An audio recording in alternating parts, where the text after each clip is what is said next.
Secretary, may mga balita po na after nung sunod-sunod na big-time oil price hike, by next week daw po malaki ang tsansa na bababa ang presyo. Medyo nalito at nagulat lang kami kasi last time nakapanood po ako kahit papano nung hearing na nangyari sa Kamara.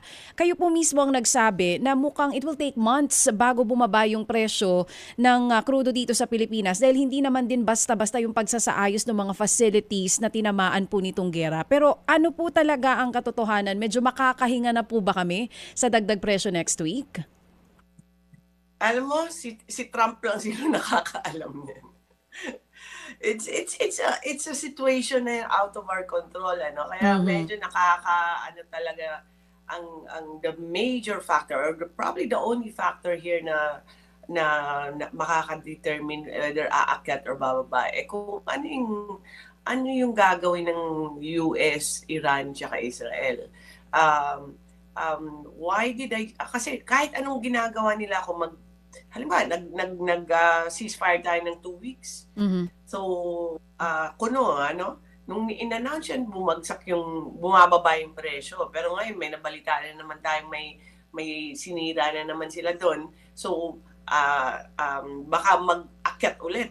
So, depende po yan kung anong ginagawa nila. Kasi nagre-react ang market, nagre-react yung presyo. Depende kung ano yung ginagawa ng US, Iran, at Israel. Now, on our side, nare-reflect ka agad yan kasi import lang tayo ng import. Ito po yung namana natin po sa lahat po ng mga batas na in place diyan. Yun po yung rules natin. We import and we depend on the prices on the international price. So, ngayon po, ang tanong diyan kung kailan ba bababa? Hindi ko po alam hanggang malaman natin po kung anong iniisip po ng presidente ng Estados Unidos.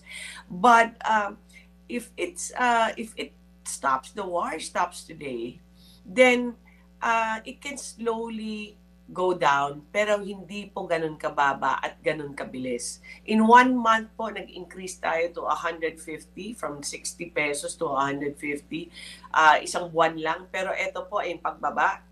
Ang assessment ko po hindi ganun kabilis kasi marami silang nasira na facilities, marami po silang na-disrupt na operations ng oil companies.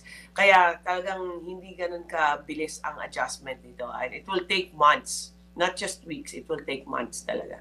Mga kapatid, para sa iba pang mga balita at impormasyon, sundan niyo po kami sa X, Instagram, Facebook at syempre sa TikTok, True Network PH. Mag-subscribe din po kayo sa aming YouTube channel, True Network. May website din po tayo, truenetwork.ph. At pwede nyo rin po kaming mapanood sa Channel 19 ng aming True FM TV. Lagi pa rin makinig sa radyo dito po sa 105.9 True FM dahil dito, laging po sa'yo, kapatid. Ito tayo sa totoo, tunay at tapat.